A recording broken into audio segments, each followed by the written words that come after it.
Welcome to the Moonshots Podcast. It's episode 157. I'm your co-host, Mike Parsons. And as always, I'm joined by the sleeping giant himself, Mr. Mark Pearson-Freeland. Good morning, Mark. Hey, good morning, Mike. You're right. There's no sleeping on the job here, but there's certainly a lot of learning out loud, particularly in today's episode, isn't there? How good is that? And, we are about to disrupt ourselves, I think, for a second time in this health series, aren't we, Mark? That's right. Today, and to show number 157, we're jumping in, Mike, into Dr. Matthew Walker's Why We Sleep, the New Science of Sleep and Dreams, which is number 2 in our brand new, never touched before health series. And boy, this health series is kind of rocking our world a little bit. We focused on something that we do perhaps more than anything else, breathing, in our last episode. And I tell you what, Mark, something I'm quite partial to is a good old nap. The afternoon nap or just a big 8-hour block of sleeping. It just, the rejuvenation that comes from sleep. So what a delight it is to study author Matthew Walker and his very popular book, Why We Sleep.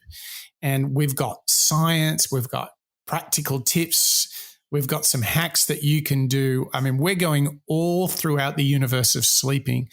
And Mark, I think that the short of it is, if you want to be at your best at home or in the office, anywhere in between, you got to get your sleep sorted. So you should buckle in for this show, because I think we're going to share a number of tips, some of which even I did not know.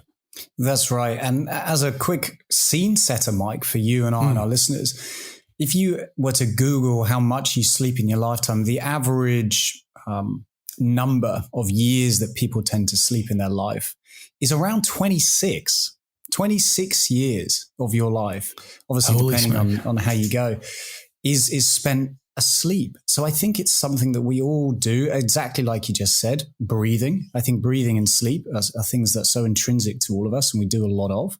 But I think until now, and digging into Matthew Walker's book, I didn't really appreciate it either, how fundamentally important and even surprising the importance of sleep can be for us. So I think today we've got that action-packed show and loads of great clips from Matthew. Fantastic. I mean, the opportunity for you, me, and all of our listeners is to, in fact, learn out loud, maybe to get some of the science behind sleeping, maybe to share some of these ideas that sleeping and a good sleep is more than just feeling like capable and competent when you wake up. Like, Mark, I've been very guilty of just like one of those guys that just worked really hard during the week and tried to catch up on the weekend. I was guilty of being like pretty exhausted by Thursday, certainly by Friday. Like, Mark, I'm going to go as far as saying that for a lot of my career, more than 20 years, I've just sort of been a mess by Friday, just due to like working so hard, so intensely, maybe cutting corners on my sleep.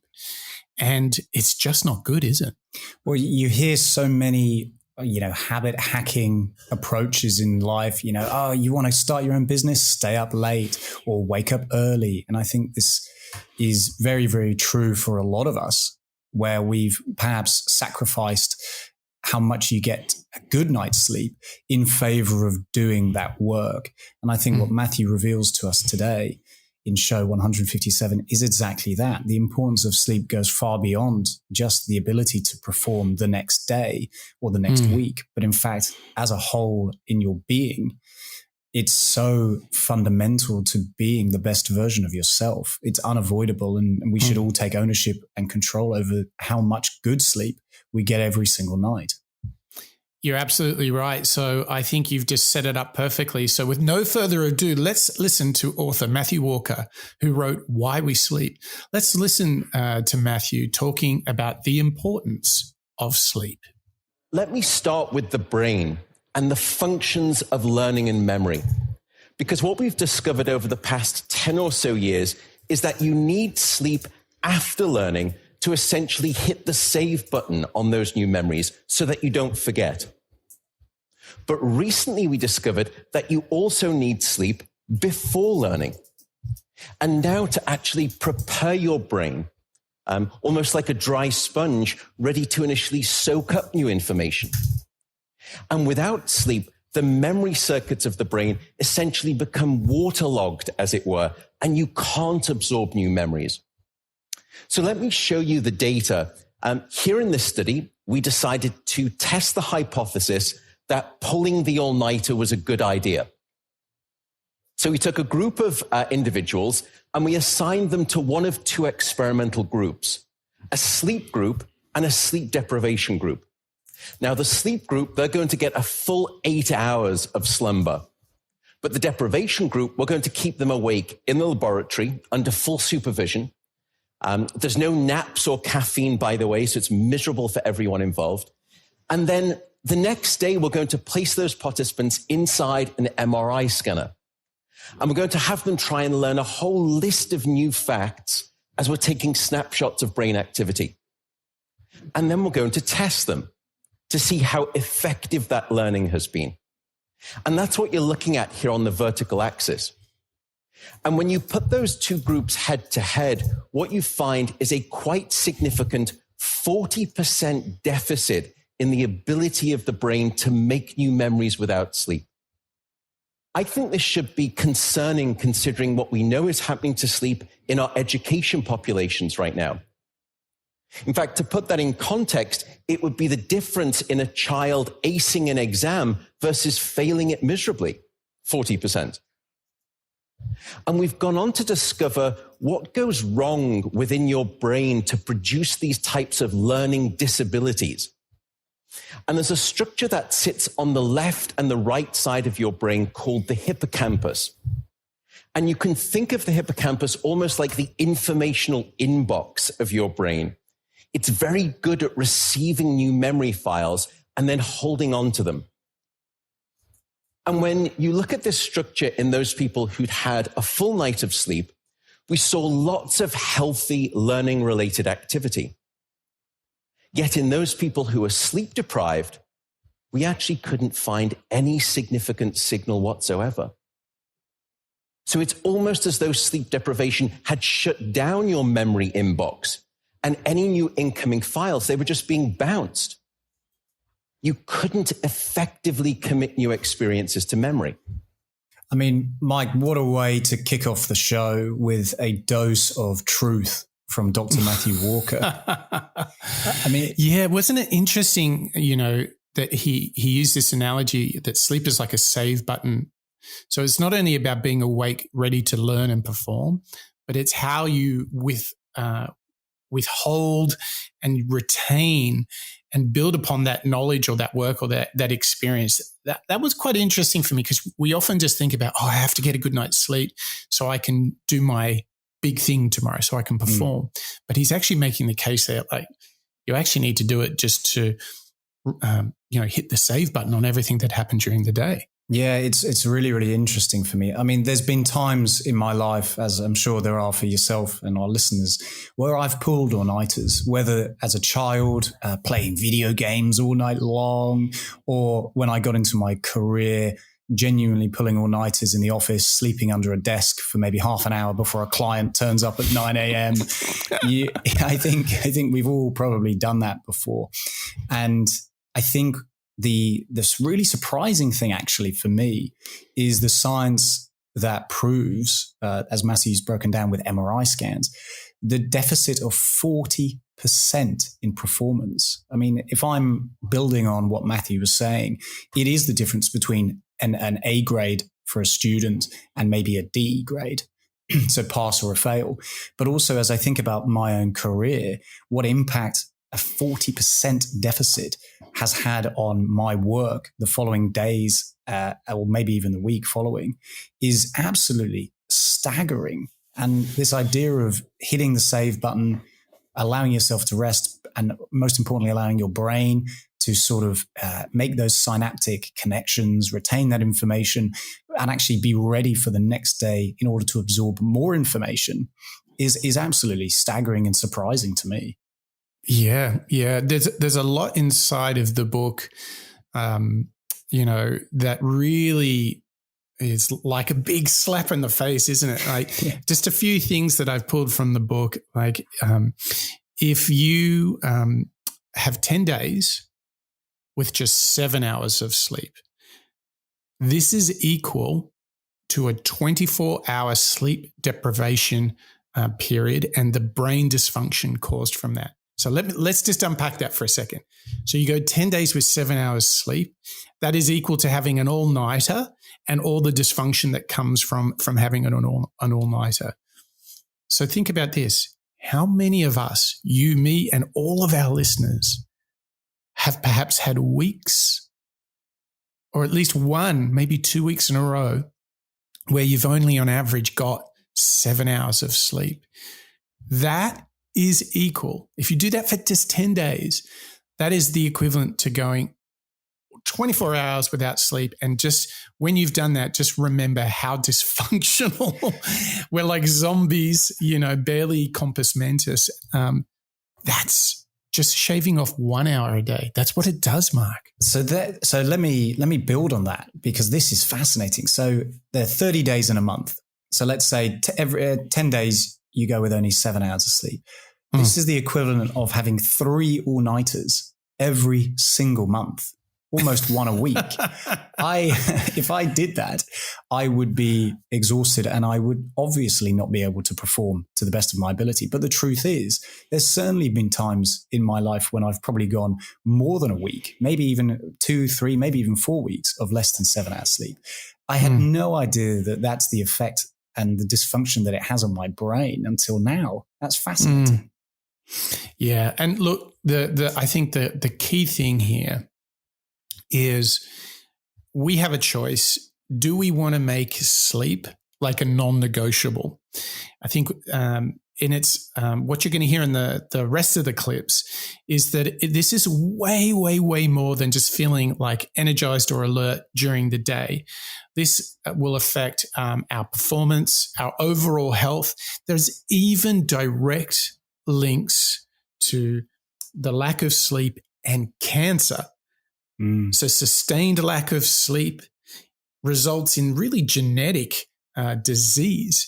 And so this really makes it a moment for us, Mark, and all of our listeners to say, do we want to prioritize sleep? Do we want to make that as an essential habit? And, we've done a lot around habit design. So what's coming up for the rest of the show is we're going to get into like the brain and how it really is affected by sleep, how our bodies, we're going to get into like what it takes to get a good night's sleep, some of the things we can do. And we're going to bring it really home and show and demonstrate how good sleep behavior is going to result in benefits far beyond just being a good entrepreneur.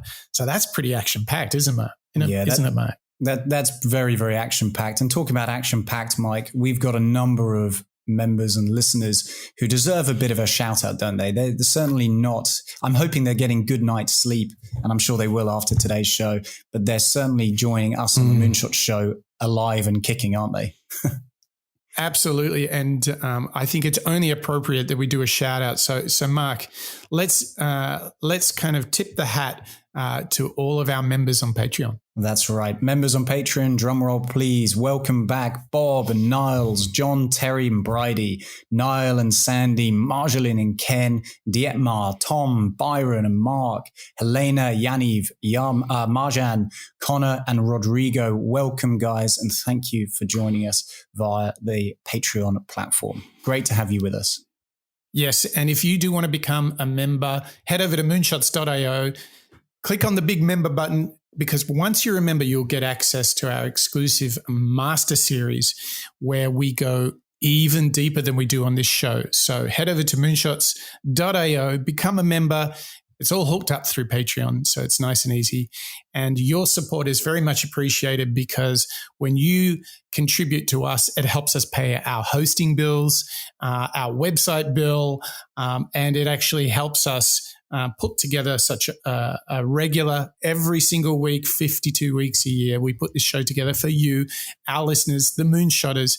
So we deeply appreciate your support. We're very grateful for you learning out loud with us. And talking about learning, Mark, I feel like my brain wants to understand sleep some more. Yeah, that's right. I went to bed nice and early last night so I would absorb and retain information, much like Matthew was calling it in that first clip. So then in this next clip, we've got Matthew going one level deeper. He's going to break down for us the idea on sleep and the aging effect that it has for us if we don't get enough of it. So this next clip we're going to hear from is Matthew breaking down sleep and our brains. Because it's, of course, no secret that as we get older, our learning and memory abilities begin to fade and decline.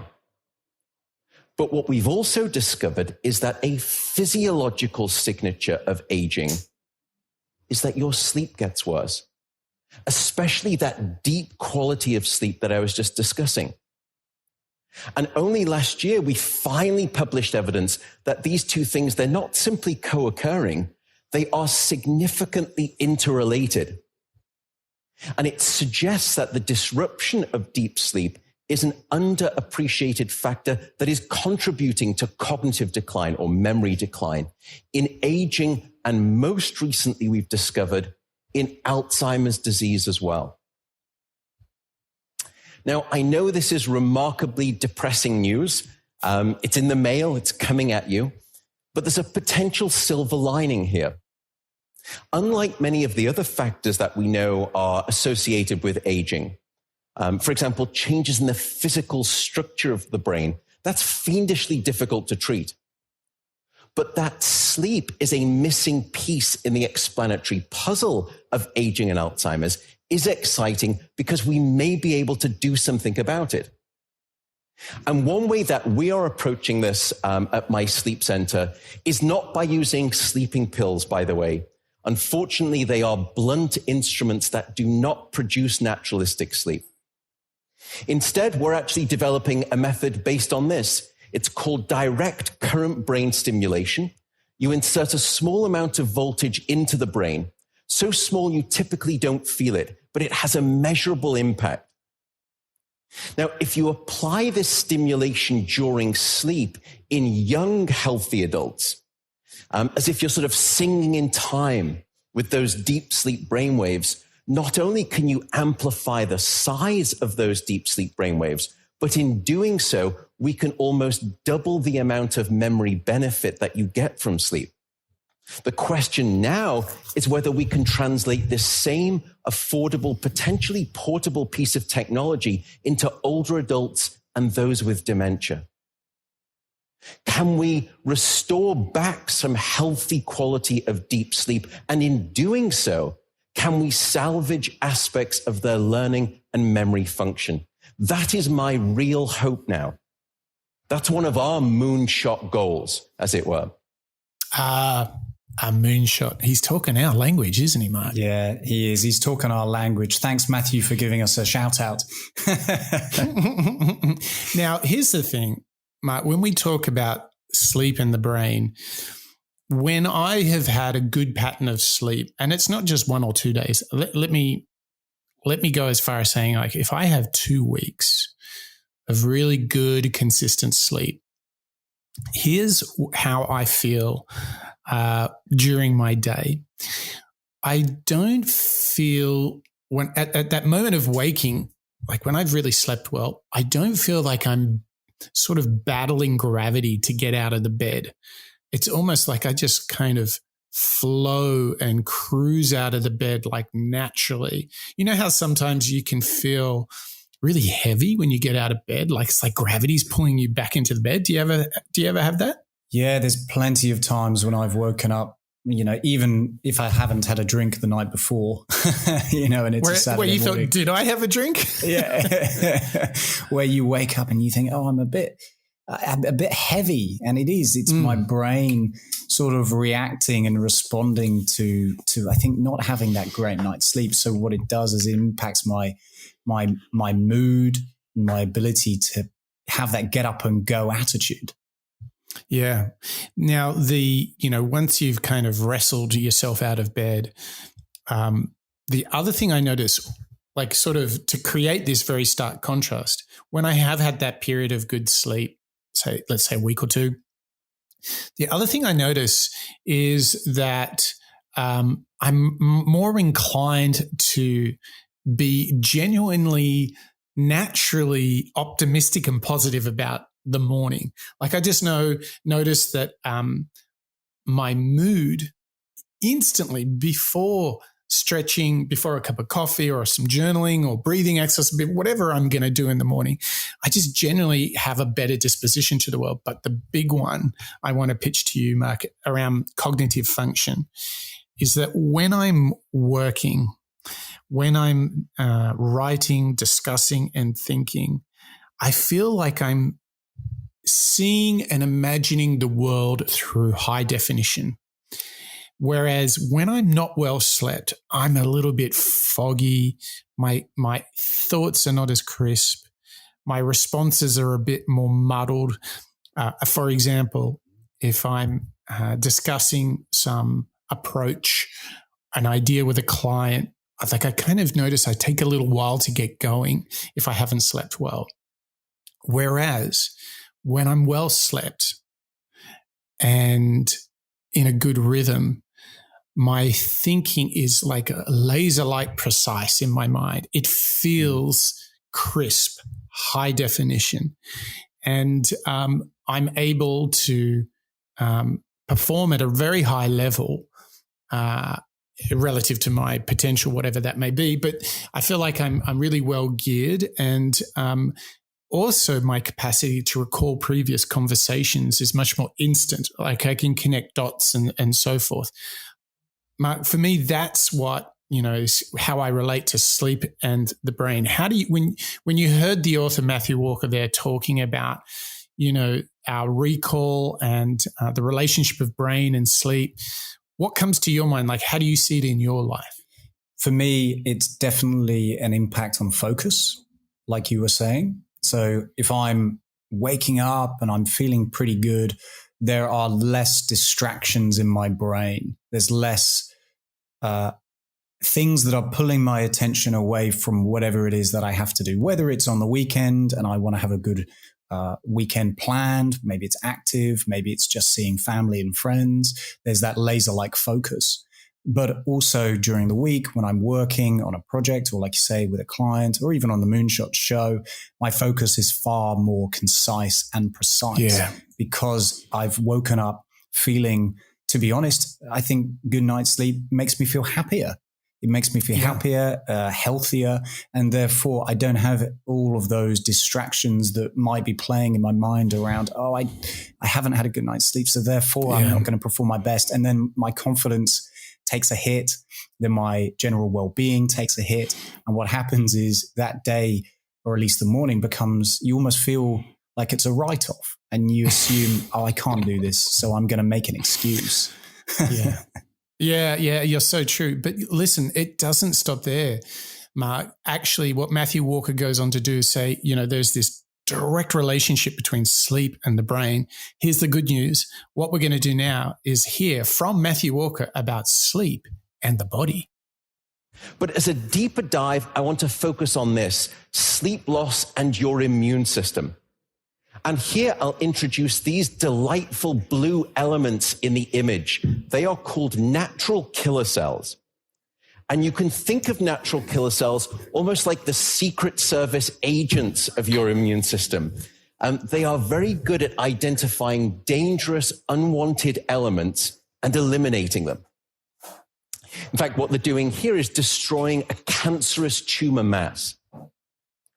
So what you wish for is a virile set of these immune assassins at all times.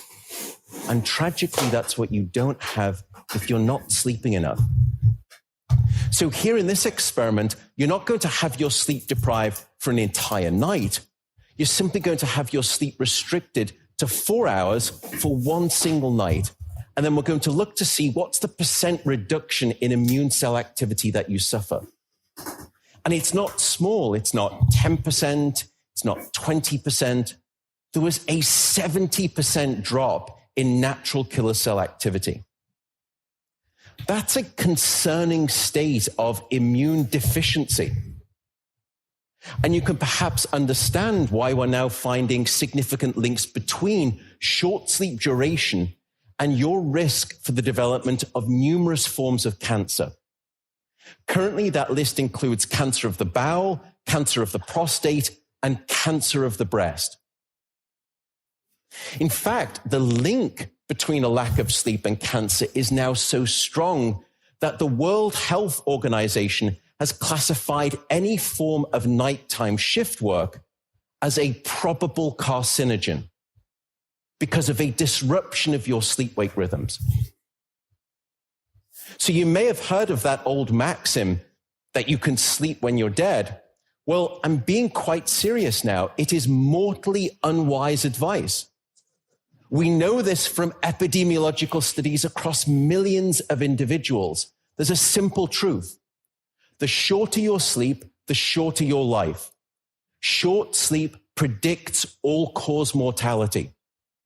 And if increasing your risk for the development of cancer or even Alzheimer's disease were not sufficiently disquieting, we have since discovered that a lack of sleep will even erode the very fabric of biological life itself, your DNA genetic code. I mean, oh, Mike. Boy. Oh, Mark, did he bring it then? That was like a sledgehammer, wasn't it? Yeah, I try not to go for too many superlatives on the show, but I have a feeling that might be one of the most important lessons that I've learned in recent memory. This fact that he found through the experiment that just reducing your sleep to 4 hours a night leads to a 70% drop in his immune assassin test. I mean, this is mind-blowing, to use the superlative for a second, because I don't think I really anticipated nor expected that to have such a profound impact on my body's ability to not only fight off disease, but actually be preventative for disease, because I understand my body's ability to unconsciously combat bad cells, keep myself healthy. But I did not appreciate that having shorter sleep would lead so directly to these terrible diseases that he's referencing there. I had no idea. Yeah, I think this clip was in service to all of our listeners, just to say, if we didn't convince you that you just want to wake up feeling better or you wanted to have better memory, let's just drop the big cancer threat right up front in the show to say, listen, series part 1 of our health series was all about breathe and breathe properly. I think part 2 of our message is sleep and sleep properly. It is so fundamental to your performance, to your overall genetic health. I mean, cellular level this gets to. And I think, wow, we've really got some science to get us on the right track here, don't we, Mark? Yeah, I think with sleep, it's something I always took for granted. You know, it's something that we all do and we have to do. And like I mentioned at the beginning of the show, an average of 26 years, I think that's 29 million hours or something like that. And again, I just kind of took it for granted. And I just thought, yeah, I'll go to sleep. I'll feel well rested. It's a good time for me to reset my brain. I'll wake up the next day feeling better. But I totally underappreciated the actual physical impact it has on me. I can see it from an emotional perspective. I can wake up, I can feel focused, I can feel happy. But having this knock-on effect down the line and impacting my body is not an area that I would have anticipated before. And the call out to shift work, nighttime shift work, having been classified by the World Health Organization as a carcinogenic threat. Again, I had no idea before delving into Matthew's book. And that's pretty frightening, actually. It is. It really is. But I think, you know, the service that we're doing for ourselves, Mark, for you and I, and for the listener, is to basically support the notion of, we all know that when we've had a good sleep, we feel pretty good, but it's more than that. And you can't discount it. You can't cheat this. Actually, you just like you might focus on exercise and getting enough exercise each day, breathing right every day, eating right every day, you also need to sleep right every day. And hopefully what everybody has really sort of taken out of the first half of the show is something that I feel personally has been a real aha, which is I must sleep well. To be the best version of myself, I have to get a good 8 hours. For me, it's that 10 to 6 block. I wake up naturally, feel good, and, I've just started the day in a winning way. What I know for sure, and as I get a little grayer, Mark, what I know for sure is if I cut corners on sleep, I am feeling it almost immediately. And if I do it several nights in a row, I'm a bumbling mess, Mark. But it's more than that. I'm actually doing more longer term damage. And so this is not a discount I am personally willing to take anymore. So sleep is of the essence, much like breath work and many other things like meditation. And I think, Mark, we would deeply take the message of Matthew Walker in his book of Why We Sleep. And look, you can negotiate and argue some of the science in his book. So it's an extremely popular book. There are people that love it. There are people who are arguing some of the data. Put all of that aside. I think there's enough here with not only Matthew Walker, but James Nestor and many other of these authors that are talking about breath work and sleep and the interrelationship with that and memory and performance and emotional well-being. This is our case for if you want to shoot for the moon, go for a moonshot, you've got to get good sleep, right?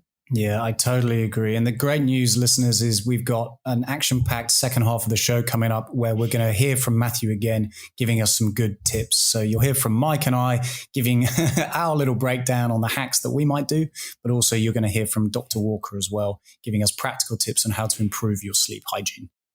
Yeah. And listen, talking about an essential practice, I think listening to the Moonshots Master Series, that sounds pretty essential to me, Mark. And we're so excited to announce that for the past period, our Moonshots Master Series is actually also available through the Apple podcast app. And this is for those of you who might prefer to listen to the Master Series on their Apple podcast app and you don't want to do the whole Patreon thing.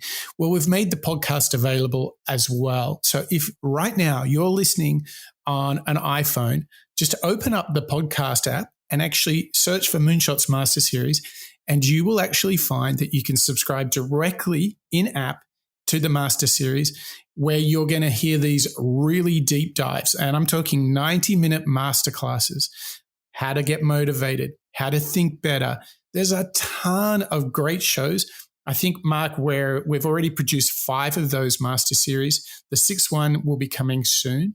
And we're delighted to say that when we announced this last week, we've already had a bunch of you jump in and subscribe to our Moonshots Master Series. Mark, it's pretty cool to see the little Moonshots media empire expanding throughout the world and in different platforms, isn't it? That's right. I mean, it's great. We're always going to be pumping out our weekly shows for you, our Moonshot listeners. But now you've got the chance to also join us on the Master Series, which is comprehensive deep dives into topics like motivation, first principle thinking, teamwork, how to generate and maintain good habits, as well as how to control and be aware of your circle of influence. So already we've got 5 huge topics that we deep dive into and learn out loud together on the Master Series. So come join us in your Apple podcast channel, because we'd love to see you there. Totally. Now we're going to get into the hard yards. We're going to roll up the sleeves and we're going to do the really important habit design of making sure that we sleep well. So we've hit you with like the science, the data. Now we're going to hit you with some serious do's and don'ts, and we're going to try and unearth how we can all sleep better. And to kick that off, we're going to listen to Matthew Walker, and we're going to get into his tips on how we can have a good night's sleep. What are things that we can all do tonight and in the future to start getting better sleep? Well, beyond carving out a non-negotiable 8-hour sleep opportunity, there are probably at least 5 things that we can do. The first is that we have to try and maintain regularity. And if there's one thing that you take away from this, it would be going to bed at the same time and waking up at the same time, no matter whether it's the weekday or the weekend. Even if you've had a bad night of sleep, still wake up at the same time of day and reset. The second thing is that we are a dark-deprived society in this modern era, and we need darkness in the evening to allow the release of a hormone called melatonin. And melatonin helps the healthy timing of our sleep. So try to dim down half the lights in your home in the hour before bed. Stay away from screens, especially those LED screens. They emit blue light that actually puts the brakes on melatonin. And those blue light emitting devices fool your brain into thinking that it's still daytime, even though it's nighttime and you want to get to sleep.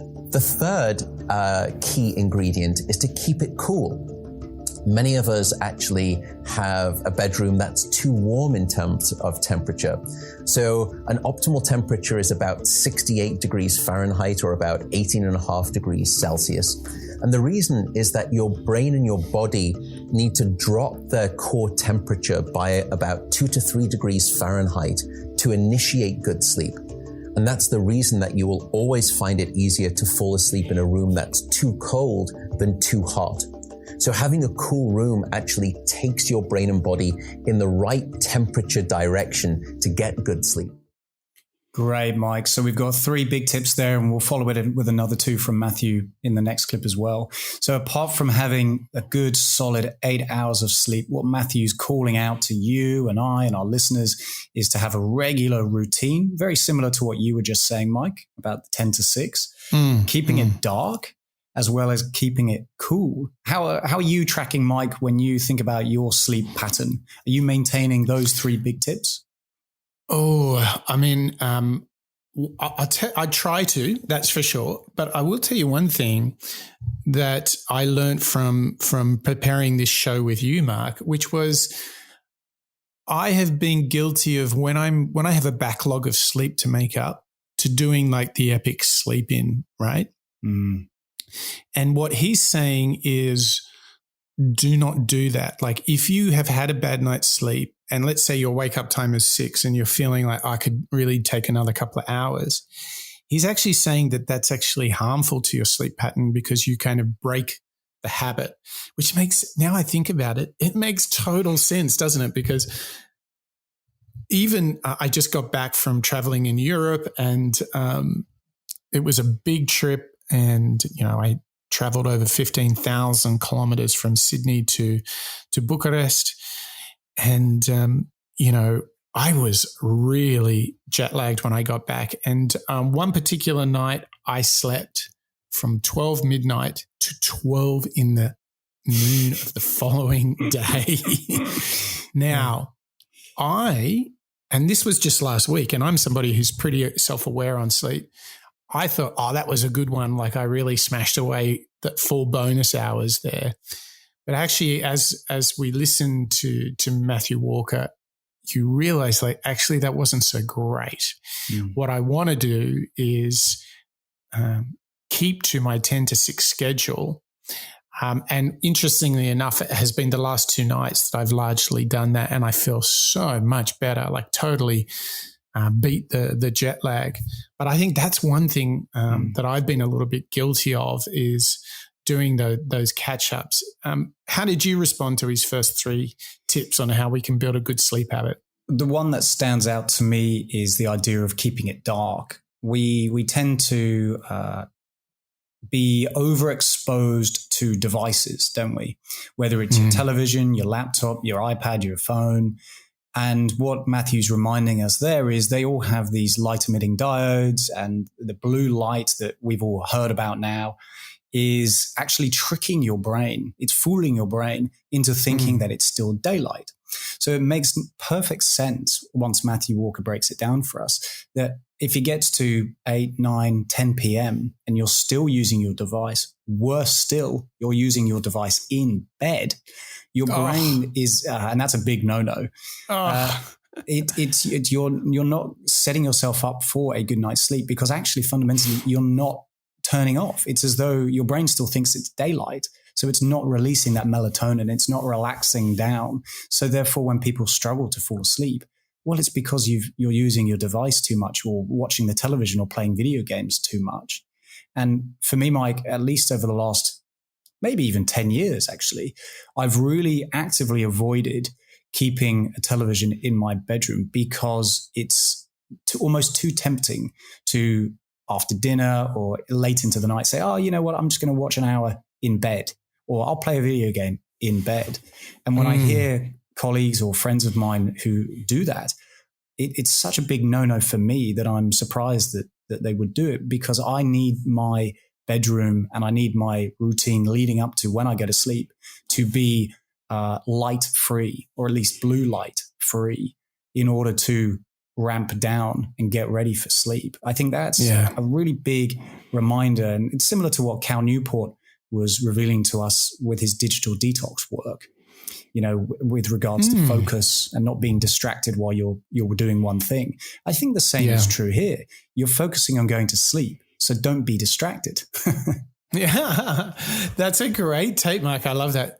Look, I think just a few things that have just been great for me is no phone in the bedroom. Huge, Mark. How do you go? Are you able to resist the temptation, or does that little iPhone sneak in? I'm good at resisting it before bed.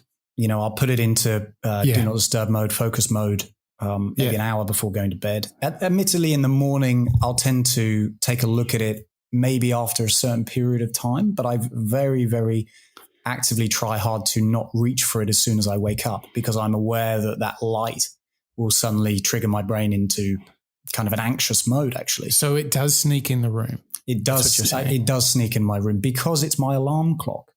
And that's the falsehood that I have here. And I need to get myself an old-fashioned wind-up clock, I think.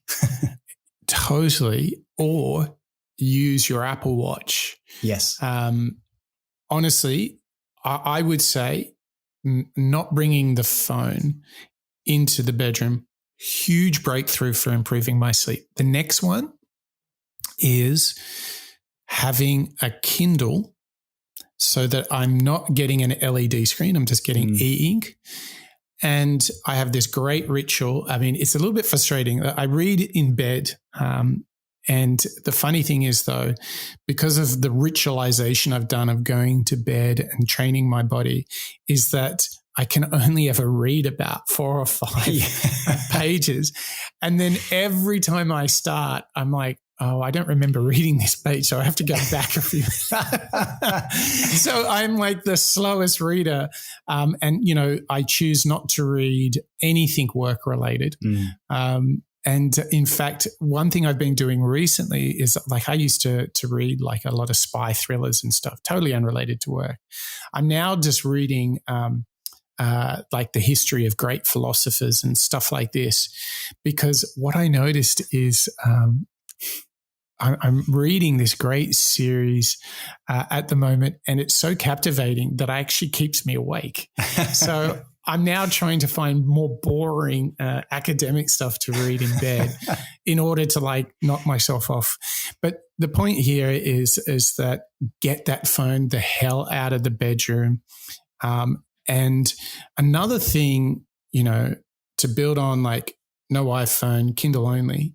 The other thing is, even what I do is that last 30 minutes before I go to bed, if I've been wearing a jumper or a hoodie, I take it off. So I'm just in a T-shirt just to cool down a little bit. Take off socks. It's another thing that I just kind of worked out, works for me really well.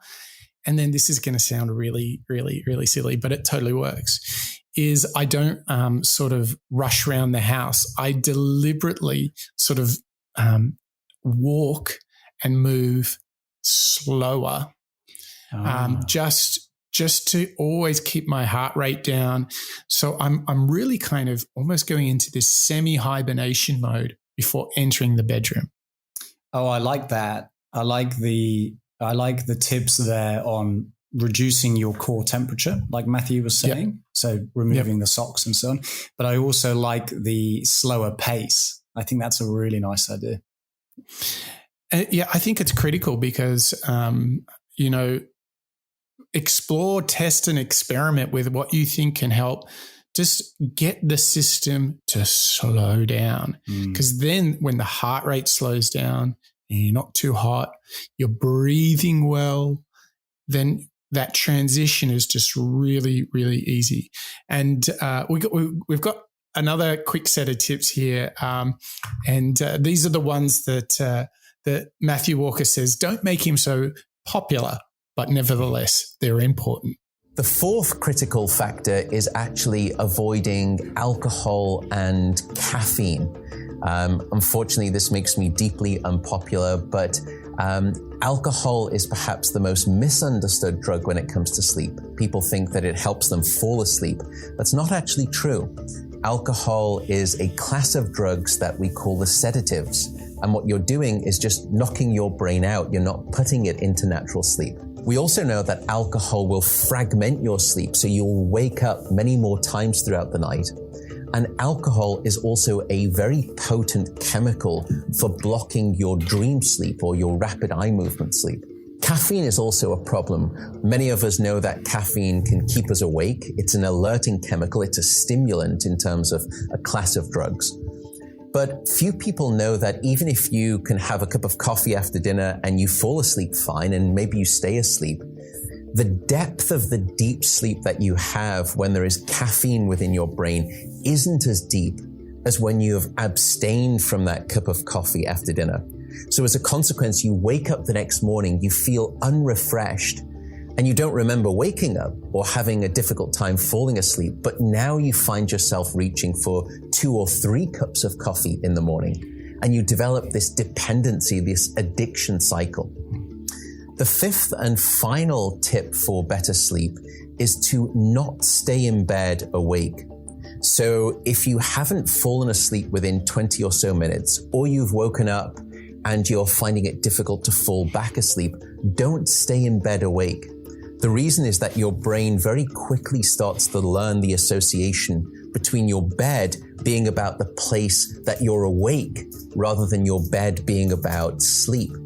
So the advice is to get up, go to another room, and in dim light, just read a book. No screens, no email checking, no food. And only when you feel sleepy should you return to bed. And that way you can actually then relearn the association between your bedroom being about the place of sleep rather than being awake. I should also note that some people don't like the idea of getting up and going out to a different room if it's dark and they're warm in bed. An alternative is actually meditation.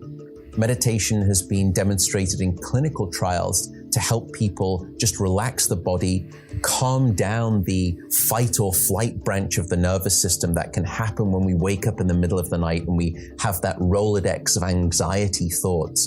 And by meditating, you can start to quiet the mind as well as the body, and that also helps you fall back asleep more easily. I mean, that's quite a surprising tip for me, Mike. This idea that if I can't fall asleep, rather than perhaps lying there and getting frustrated, you know how bad that is when you're thinking, why can't I sleep? And then your mind goes off on a tangent and you start thinking, oh, maybe I can't sleep because of work, or is it something I ate or whatever? And so you sort of start that cycle of wondering, why can't I sleep? And then therefore you don't sleep. I like this quite surprising idea from Matthew there, saying, well, just get up, change the association that your body's going to have with going to bed and create a slightly better habit. I totally made the mistake of fighting the good fight to get back to sleep. Yes. That's definitely been, have you been the same? Have you always tried to wrestle back to sleep for like maybe 10, 20, 30 minutes? Yeah, absolutely. Whether it's just lying there in the dark, looking up at the ceiling, or whether it's having an active mind running around trying to count sheep. I've tried to count sheep in the past. I don't know whether you Did it work? Did it work? No, it didn't. If anything, I was more stimulated because I was wondering how high the number I could get to. Look, there are definitely some good techniques on YouTube to get yourself back to sleep. One of them is you breathe in and breathe out, and you're like in, and you say the word in, out, like put all your attention on breath, and pretty soon the brain just kind of turns off. All sorts of stuff to do there. I mean, the lesson here is like self-awareness, alcohol, caffeine, like you are in control. These are all choices you can make about how you want to sleep. And hopefully we've made today on this show the case for why that's so damn important. You know, even if all the science doesn't get you, please, you'll just feel better. Good sleep, feel good, go make the day happen. So I think at this point, Mark, it is only fitting that we return for one last time to Matthew Walker, and he's going to I think he's going to make a very good case for sleep and the power that it has, and why, in fact, it's just like a Swiss Army knife. And then finally, in taking a step back, then what is the mission critical statement here? Well, I think it may be this. Sleep, unfortunately, is not an optional lifestyle luxury. Sleep is a non-negotiable biological necessity. It is your life support system, and it is Mother Nature's best effort yet at immortality. And the decimation of sleep throughout industrialized nations is having a catastrophic impact on our health, our wellness, even the safety and the education of our children. It's a silent sleep loss epidemic, and it is fast becoming one of the greatest public health challenges that we face in the 21st century. I believe it is now time for us to reclaim our right to a full night of sleep, and without embarrassment or that unfortunate stigma of laziness. And in doing so, we can be reunited with the most powerful elixir of life, the Swiss Army knife of health, as it were. Sleep is the Swiss Army knife of health, the life support system, maybe even the elixir of life. I mean, Mike, what a way to round out our show on Dr. Matthew Walker and his book, Why We Sleep. I know. It's like, that was a very good case for it. I mean, thinking of it as an opportunity to reclaim our right. Like this is a theme that has come up a lot because, you know, I've often mentioned in the show, I think we're at a war for our attention. Like we have so much notifications and screens that we can become quite unaware and fall victim to serving the screens rather than serving ourselves. You know what I mean? Like there are emails, notifications, voice commands, smart devices. We're being bombarded, right? And sleep is like a sanctuary, isn't it? Yeah, sleep is perhaps the only time that a lot of us spend any time disconnected from work, from friends, from family, because you have the assumption that I must reply right now. I need to be effective. I need to be efficient. If I don't respond right now, what's going to happen? And what ends up happening is much more personal to you because it has that impact on your brain. It has that impact on your body and your immune system. And I think what I've learned from today's show, Mike, is actually how important that sleep really is, not only from, like we've covered, an emotional and a healthy and happy perspective from a mindset, but actually far more deep-rooted in my body and my DNA. I mean, this has been a pretty impactful show for me. And as part of the health series, it feels like it's another utility within my belt that I can work on in order to be, you know, more focused and better at what I do. Or just avoid doing some of that genetic damage or Yes. immune system damage that Matthew Walker pointed out. That's crazy, isn't it? It's really, really surprising. And what a great set of lessons, both practical as well as scientific, that Matthew had for us today. So what's the one thing that changes, Mark, now that we've done the sleep show what changes in the Mark Pearson Freeland habit system? Oh, well, actually, I think I'm going to maintain the sort of habits I have around sleep with regards to routine, with regards to avoiding alcohol, caffeine. I also avoid sugar when it gets late into the evening. Yeah, I think that has an impact as well. The thing I'm going to change is actually, Mike, it's the build that you had, which was losing your jumper or your socks in order to help bring yourself into a slightly cooler temperature prior to getting there, because I run pretty hot. So I think that's a really nice, very practical and actionable tip that I'm going to start giving a go. Yeah. And what we learned in the last show is that when you get that heart rate down, which obviously if you're really warm, your heart rate is up. When your heart rate is slower, you're calmer. But it's also the perfect segue to sleep. What I think about it as is going into like this kind of monk mode before sleep that just is about mindset, cooling the jets down and being ready to put away a good 8 hours. Yeah, that's exactly it. Well, Mark, thank you.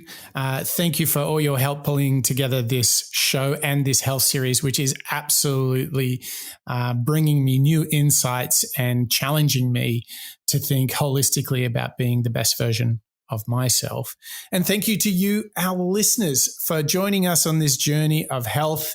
And today it was all about breath with the author Matthew Walker and his book, Why We Sleep.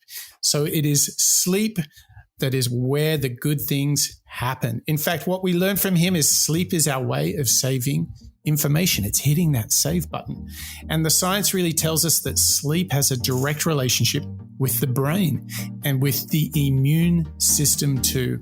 Better memory, better health, less of those gremlins in your health system so that you can be the very best you can be. So how do we do it? It's about making it regular, keeping the room cool and dark, and avoiding those elixirs of alcohol and caffeine. And if you do wake, get the hell out of bed, because you never want to make that association with bed and being awake. Do these things and you'll not only be feeling good, you will have tapped into your right, as in fact Matthew said, reclaim your right to a good night's sleep, and you will have a Swiss Army knife, not only for sleep but for health, so that you can be the very best version of yourself. And that's what we're all about here at the Moonshots Podcast. That's a wrap.